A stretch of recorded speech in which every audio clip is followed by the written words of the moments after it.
masuk sekarang ke belajar. Ini penting tentang belajar ini. Karena kuncinya hidup itu ilmu. Kuncinya dapat ilmu itu belajar. Coba kita lihat ya beberapa nasihat dari Seneca tentang belajar. Ada 2 yang saya ambil dari Seneca tentang pelajaran hidup. Sisanya ini sifatnya praktis yang berhubungan dengan buku. Nanti kita jelaskan di belakang yang berhubungan dengan buku. Kita jelaskan yang 2 dulu. Jadi kata Seneca yang pertama begini. Kita tidak belajar di sekolah, tetapi yang utama adalah belajar dalam kehidupan nyata.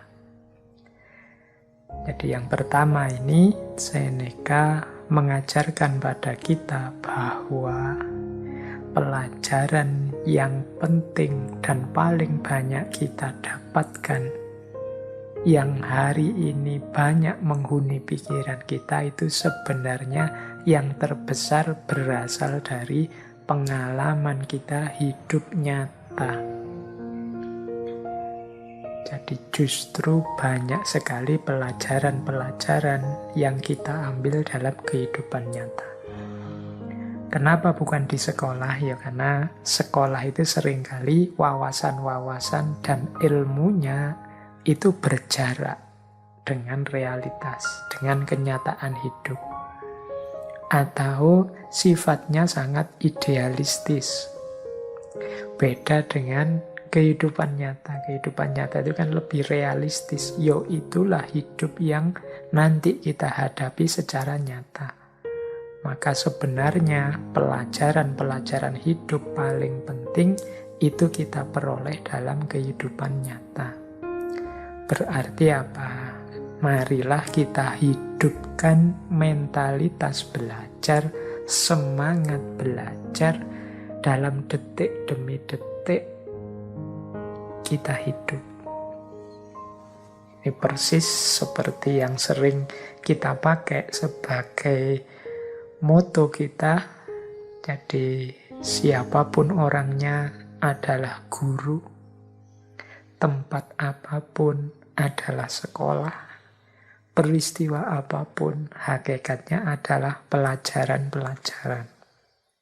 Nah, jadi kalau kita arif bisa mengambil pelajaran dari kehidupan nyata, insya Allah nanti kita akan jadi orang yang luas wawasannya sekaligus bijaksana. Karena banyak juga orang-orang pinter itu yang ternyata ilmunya dengan kenyataan hidup tidak nyambung.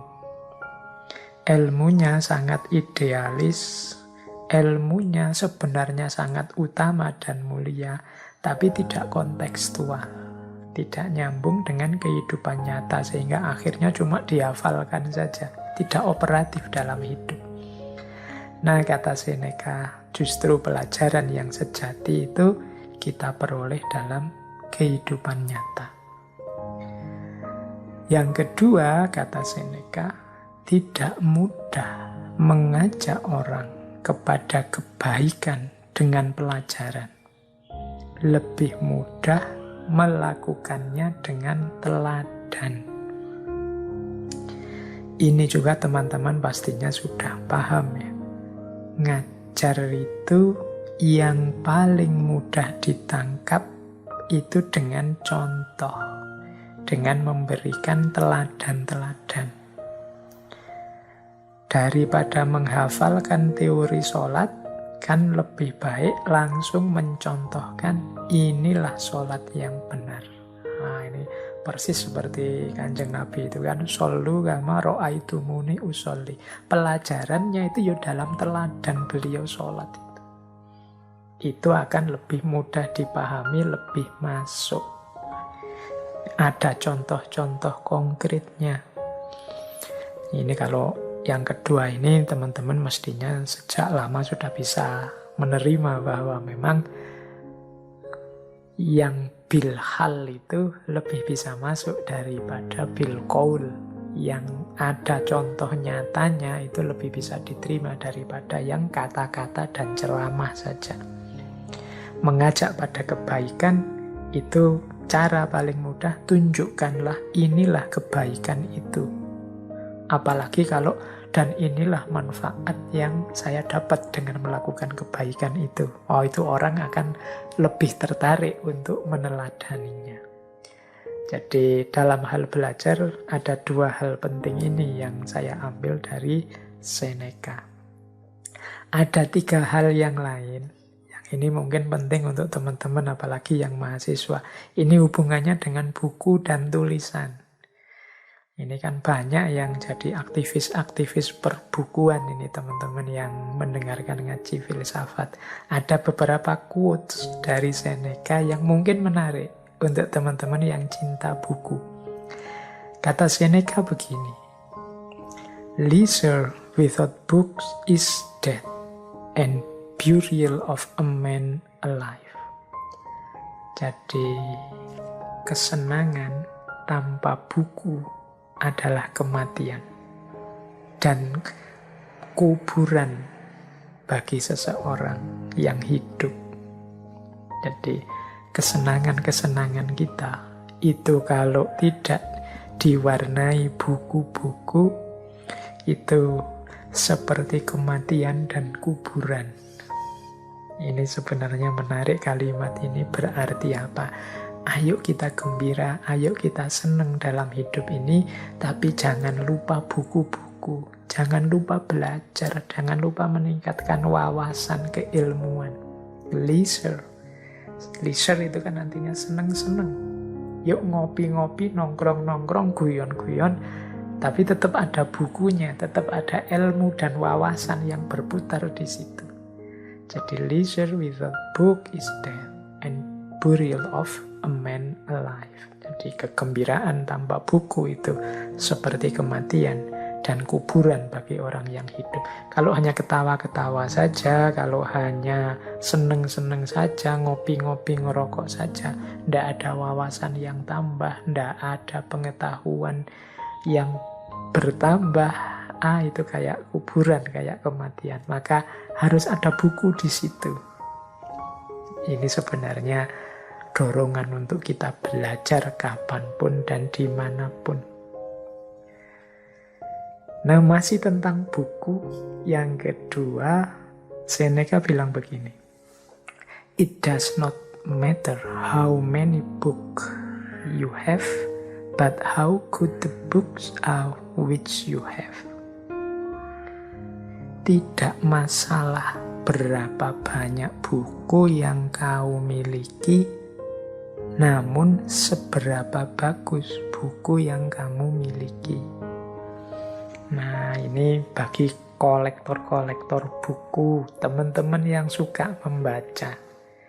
Ternyata kata Seneca, yang penting itu bukan kuantitasnya, tapi kualitasnya buku. Punya banyak buku, kok isinya buku begitu-begitu semua. Apalagi buku bacaan lagi, wah itu berarti masalah.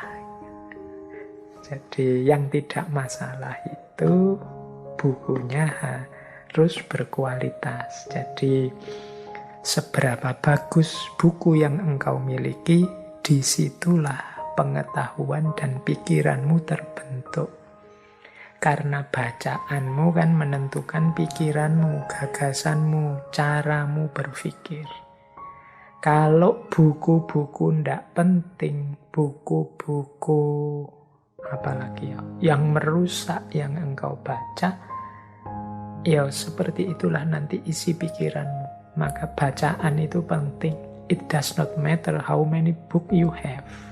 Jadi bukan masalah berapa banyak buku, tapi berapa berkualitas buku yang kamu miliki. Ini kalau saya ketemu Seneca, mau saya bilang, quotes ini kurang satu kalimat. Dan sejauh mana engkau membaca buku-buku itu. Karena banyak kan hari ini teman-teman itu yang statusnya hanya kolektor buku. Mungkin buku-buku berkualitas yang dimiliki, tapi ya jarang dibaca atau jangan-jangan tidak pernah dibaca, hanya jadi koleksi saja. Apalagi kalau buku-buku itu hasilin download. Wah, kita berlomba-lomba download. Kalau ada teman punya PDF-nya buku apa, kita minta-minta ngantri. Kita koleksi di laptop kita sebanyak mungkin. Ning ya ora ono sing diwaca. Hanya jadi koleksi saja. Itu kan status kita akhirnya bukan jadi pembaca buku, tapi kolektor buku. Jadi ini bagi teman-teman yang suka dengan buku ya. Jadi semoga buku itu statusnya bukan barang koleksi. Cirinya buku bukan barang koleksi itu ya berarti dibaca beneran, bila perlu dicoret-coret, ditanda-tandai mana yang penting, mana yang bisa aku ambil, dan lain sebagainya. Jadi bagi Seneca tidak penting berapa banyak buku, yang penting buku-buku yang berkualitas. Saya tambah, yang penting lagi buku-buku berkualitas itu dibaca atau tidak. Kalau hanya dikoleksi ya tidak ada gunanya. Nah, masih saya bawa lagi quotes tentang buku dan belajar ini dari Seneca. Beliau punya kalimat juga begini. Saya tidak akan pernah malu mengutip penulis yang buruk jika kalimatnya bagus. Nah ini kalau dalam dunia akademik namanya objektif. Jadi membaca buku, membeli buku, mengutip isi buku itu tidak pertama-tama melihat siapa yang nulis, tapi melihat memang isinya bagus. Kalimat-kalimatnya mungkin isinya kebaikan, kebenaran yang perlu diikuti. Jadi kata Seneca, aku ndak malu ngutip penulis-penulis. Mungkin penulis ini dianggap orang buruk, tapi kalau ada bagian dari buku atau tulisannya itu yang menurutku baik dan bagus, yuk aku ambil. Jadi ini bahasa kita hari ini objektif. Ini mungkin pelajaran loh bagi kita. Hari ini kan kadang-kadang kita itu mau setuju atau tidak pendapat seseorang, ikut atau tidak pernyataan seseorang, kita lihat orangnya dulu, kita lihat afiliasi organisasinya dulu, kita lihat kemarin-kemarin dia jelek apa bagus. Kalau Seneca dia objektif saja. Orang ini mungkin bagi banyak orang dianggap penulis yang buruk atau orangnya memang buruk. Tapi di buku yang dianggap buruk ini ada bagian yang menurutku bagus. Ya aku kutip bagian yang bagus itu. Jadi yang bagus disebut bagus, yang tidak bagus ya disebut tidak bagus. Saya tidak malu meskipun ngutip tokoh yang mungkin bagi orang tertentu dianggap jelek. Karena seperti saya bilang tadi di depan, kadang-kadang dalam hal-hal yang buruk ada kebaikan yang bisa kita ambil, dan dalam hal-hal yang baik ada keburukannya, sehingga kita tetap harus kritis. Jadi ini salah satu tuntunan dari Seneca. Ini kalau pakai bahasa agama mungkin ya unzur makola wala tanzur mangkola. Lihatlah apa yang dikatakan, jangan melihat siapa yang berkata.